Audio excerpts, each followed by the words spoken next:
your seats. Stretch a little, maybe smile or take a little yawn. Set things aside and be comfortable. I invite you to close your eyes. Let's quiet our minds and still our bodies and become peaceful right where we are as we join together in this time of meditation. As we relax into this quiet time, let's take another deep breath. Letting go of everything that has come before this moment.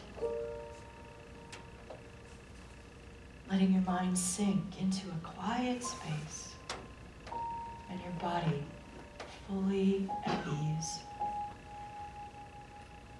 If you feel any tension or pain or stiffness, just turn your attention to that spot right now and notice what that sensation is. Be present with it. And then bless that area. Scented thoughts of gratitude and healing light. And with your next breath, draw in life energy. And exhale whatever you need to release. Pulling in life and letting go of what no longer is needed. Breathe in, breathe out.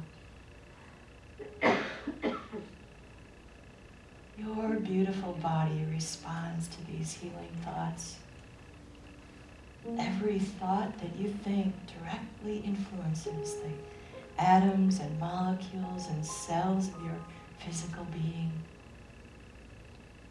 Divine energy is always moving through your body to heal, regenerate, renew. Work with this healing flow by affirming your radiant health. Invite your inner voice to say, I am whole and well. I am whole and well. Long ago, Jesus said, in order to commune with Spirit, we need to go into the closet and shut the door. So now imagine yourself entering into the secret chamber of your own heart. If you want, you can even place your hand upon your heart, your sacred heart space.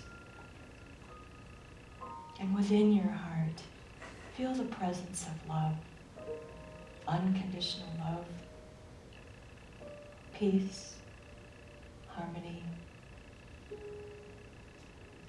Just open yourself to that awareness of oneness, knowing you are a beloved child of God. Unlimited abundance provides all that you need. Say yes to your good. You are whole. You are precious. And you are connected to all that is.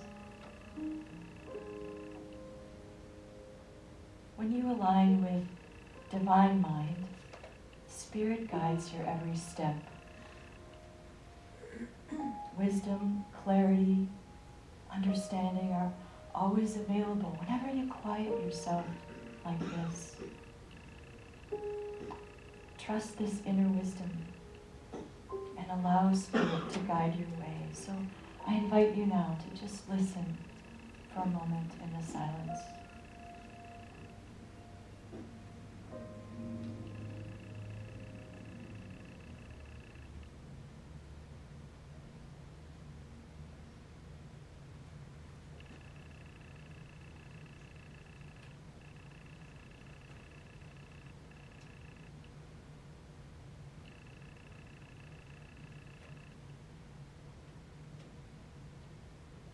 We are centered in the peace of Spirit,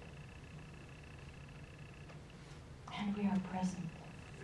alive, aware and awake on this wonderful adventure.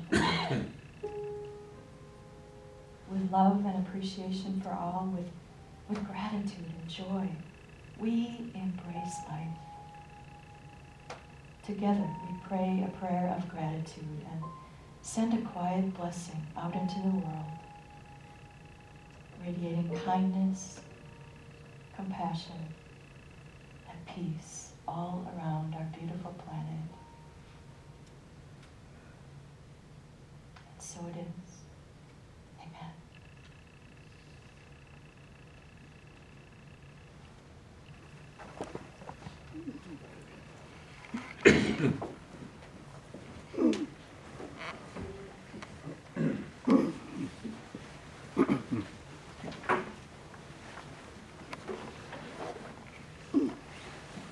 Hold it, please.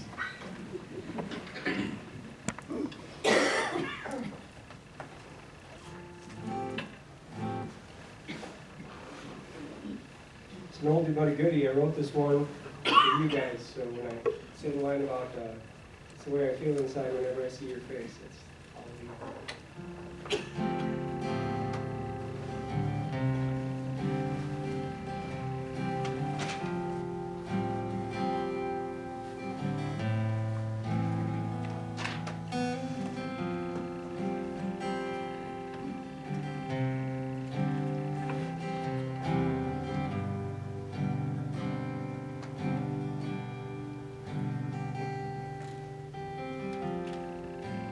Bodies come and go,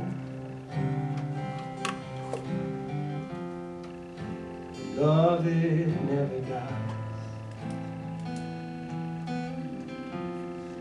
I can see it in the light shining from behind your eyes.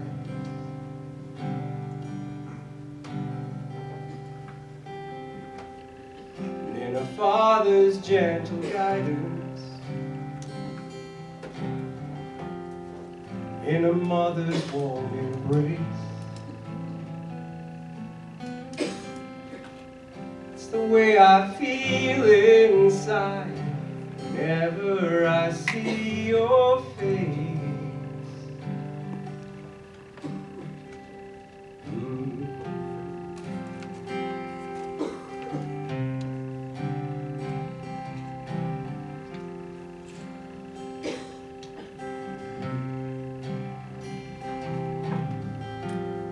Some people call this God.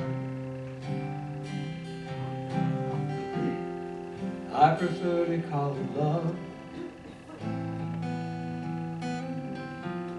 It wells up from within me. It surrounds me, all around me, and it's shining down from above. And we are all its humble messengers. What we're here to do is throw down the chains of ego and let love work through you.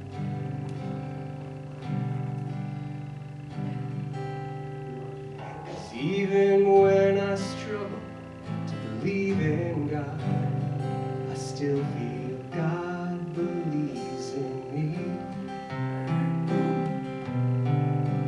So I offer up this simple prayer. Please help me see that I am loved. You are loved. We are loved. This is love.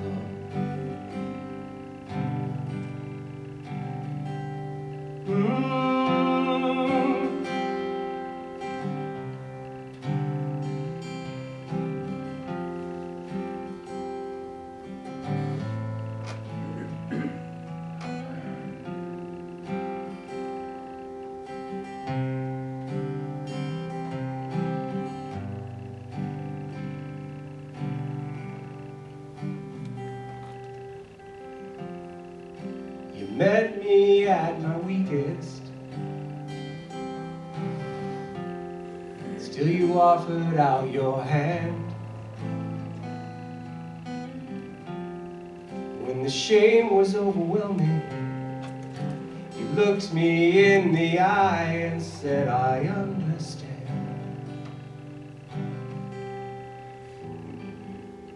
You made me stretch a little further than I thought that I could go.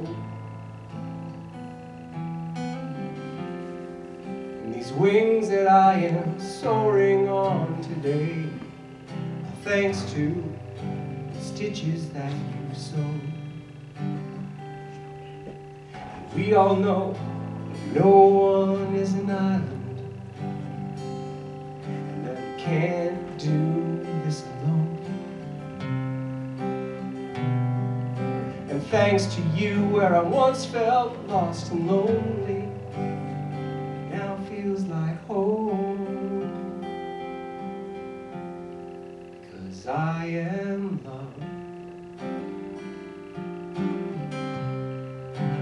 You are loved. We are loved. This is love. I am loved. You are loved. We are loved. This is love.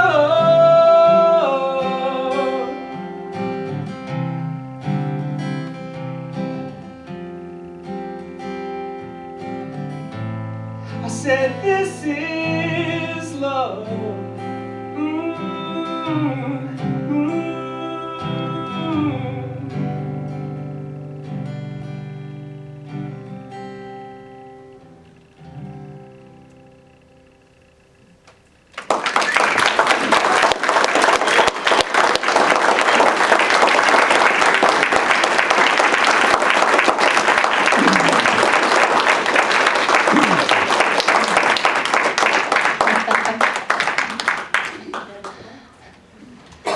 Wow, Sean. That was wonderful. When I walked in this morning, I saw Sean standing up here, and I didn't know if it was him or not. Like, I came in and I said, hi, and he said, you got long hair. And I go, what happened to yours? Sean and I, we go way back. We used to teach the unit teams together, probably 15, 16 years ago. Yeah, we talk on the phone all the time. Anyway, so great to have you here. Thank you. Love it. Well, anyway, hi. Good to be back here, 2020. Isn't that a great number this year? I kind of like that. It seems like 2020 vision, clarity. Wouldn't it be neat if this year is about clarity and really positive? And it's besides being a whole new year, it's a whole new decade. So it just feels like a big turning of the wheel, like something different and new can be born this year. Brand new. It has the potential to be fun, to be a wonderful year, to be magical. Do you believe in magic? Anyone? Yeah. My oldest son, Ben, one of his college roommates, is a magician. Like, you go to college to become a magician, I don't know, but he's really good, and it's really fun to watch his act, his illusions, and to listen to his banter, and to know him as a person beside. But I've got a story about a different magician that I want to share with you. There was a really talented magician who got hired at a cruise line. So his job now was to entertain all the passengers at night. He was part of the big shows on the cruises. So he was also very good at sleight of hand. He could do all these tricks and really be amazing. But he had a problem. a big problem on board. There was a talking parrot on board. And this parrot would like to watch the show and then give away his tricks. It's in his pocket, it's in his pocket. It's under the table, it's under the table. So you can imagine how ticked off he got at this bird. So one night he was doing his magic show and it was just time for the grand finale. He was doing his last trick, just about to disappear in a puff of smoke when BAM! The ship hit an iceberg and it started to sink. The lights went out, it went dark, and there was a lot of shuffling. People got in the life rafts and lifeboats, and a few hours later the magician's in the lifeboat going, made it. And then he sees that parrot, and the parrot's circling from different boat to boat looking for him. And he comes and perches on the boat, and he glares at him first and says, "All right, you got me. What'd you do with the ship?"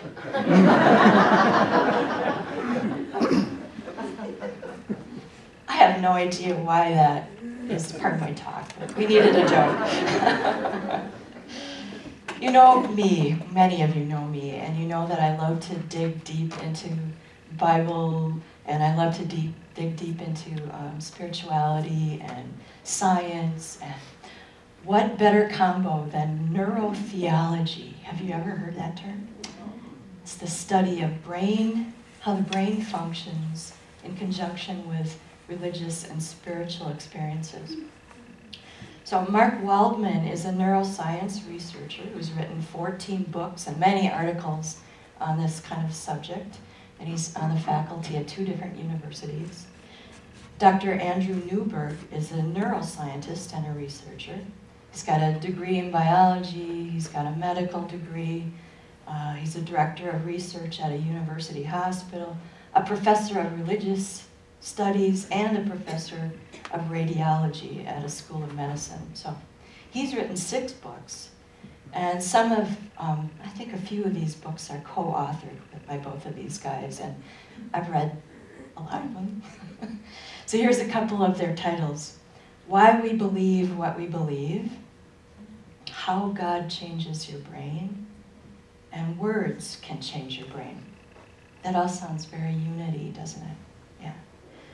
So one of the slogans that they used to promote that last book is change your words, change your brain, transform your life. So their work kind of explains the science behind a lot of our unity teachings. And a big teaching that we have is that our words have the power to change our lives. One of the 5 basic teachings or basic unity principles is we are co-creators with God, creating reality through thoughts held in mind. Another basic principle is through prayer and meditation, we align our heart-mind with God. Denials and affirmations are the tools that we use. Affirmations, you know about them, but I'll tell you a little. They're words and phrases that we use in unity, and lots of people use them. They're powerful, they're affirmative, they're usually short, and they're usually I statements. We've said a couple of them in service already today. We also believe in affirmative prayer, like Sherry led us in prayer this morning. Besides affirmations, unity talks about denials, and that's, we hear a little less about that, but they're also powerful. It's a statement that takes away the power from something that you don't want. So imagine it like a bucket of sand. You dump the sand out of the bucket before you pour in the clean water of an affirmation. So I'll give you an example of a kind of an encompassing denial that you can use all the time. This situation has no power over me. And then you can follow it by a strong affirmation. I am strong and capable right now. Back to these brain scientists / researchers / authors, Waldman and Newberg. They talk about the importance of using positive words like love and harmony and peace. They say that positive words alter the expression of our genes. They strengthen our brain's intellectual abilities, and they build in us a resiliency. On the other hand, they say that a single negative word increases our fear and causes stress-producing hormones. Hostile, negative words disrupt our genes. The genes that produce neurochemicals that protect us from stress get disrupted when we hear something negative. In one of the books, I can't remember which, but the author suggests saying this sentence 50 times or saying it over and over and over for 2 minutes straight. The world is filled with loving people. Will you say that with me? Let's say it 3 times and really get the feeling of that. The world is filled with loving people. The world is filled with loving people. The world is filled with loving people. So how do you feel now when you said that? Kind of hopeful, I hope, yeah? Empowered, uplifted a bit. And now listen to this. The world is filled with vicious, horrible, nasty people. How do you feel now? Yikes. The brain scan studies that Dr. Newberg conducted revealed that in less than 1 second, a word triggers an emotional response in your brain. That is fast, and that is powerful. We are just wired that fast. So let's use our power wisely and fill our consciousness with positive words. The world is filled with loving people. This room is filled with loving people. Your song was all about the love. That's all there is. Negative words produce stress, anxiety, depression, and pessimism and cynicism follow that kind of emotion, and they eat away at trust and at intimacy. Ironically, being skeptical is okay, which I'm glad I read that part. Because I'm skeptical, I'm a bit skeptical. And some of you are too. I think that makes us more open-minded. That's what the authors said anyway. More open-minded and willing to stay neutral until you get more information. That's what skepticism is. It's very different from being cynical, and cynical is kind of a locked-in negativity, I think, and criticalness. So you've been listening to me kind of paraphrase some of the findings in their books, but I want to read kind of a lengthy quote so you can actually hear their words too. So here we go. By holding a positive and optimistic word in your mind, you stimulate the frontal lobe activity. Our research has shown the longer you concentrate on positive words, the more you begin to affect other areas in your brain. Functions in the parietal lobe start to change, which changes your perception of yourself and the people that you interact with. A positive view of yourself will bias you towards seeing the good in others, whereas a negative self-image will lead you towards suspicion and doubt. Over time, the structure of your thalamus will also change in response to your conscious words, thoughts, and feelings. And we believe that the thalamic changes affect the way in which you perceive reality. That is so unity. Our brain is continually rewiring itself in response to our life experience. That's called neuroplasticity. And the words we use they really affect how that rewiring gets done. That's why it's important for us to speak positive words, think positive thoughts, and healthy thoughts. Our brain keeps rewiring itself, and our body kind of does the same thing. New cells, new blood. We grow a new stomach lining every 4 days. Yeah. Young adults regenerate skin every 20 days.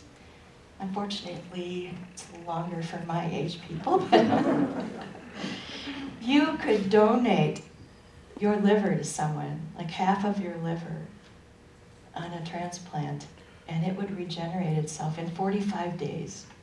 That's the only organ in our body that'll totally regenerate, but isn't that cool? We're like a starfish. Most of your cells grow and renew. On average, a human being loses 30 million cells a minute. That's kind of I guess we must grow that many too, recycle them. So you've probably all heard this saying, yesterday is history, tomorrow is a mystery, today is a gift. That's why it's called the present. The past is gone, the future isn't here yet. We know the power and the magic is in this present moment. Remember the title of Eckhart Tolle's book, The Power of Now. Right now, this moment in time is where we live.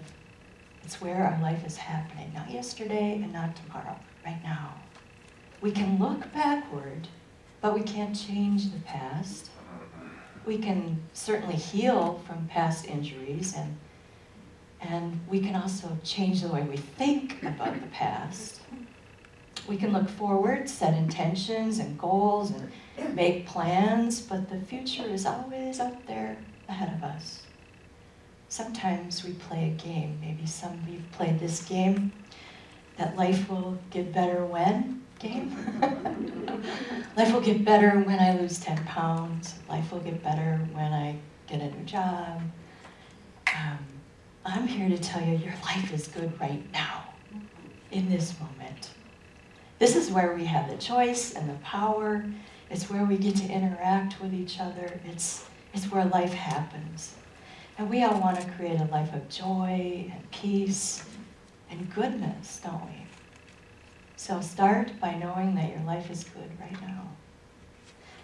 New year, and new you. That's the title of my talk this morning. So we're constantly in a process of regeneration and renewal.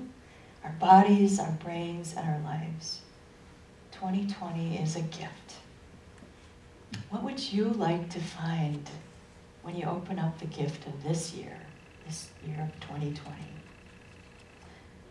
One of my gifts, and Char was asking me about Jasmine this morning, one of my gifts is my little Jack Russell Terrier. Many of you know her. She's a little dog with a big personality.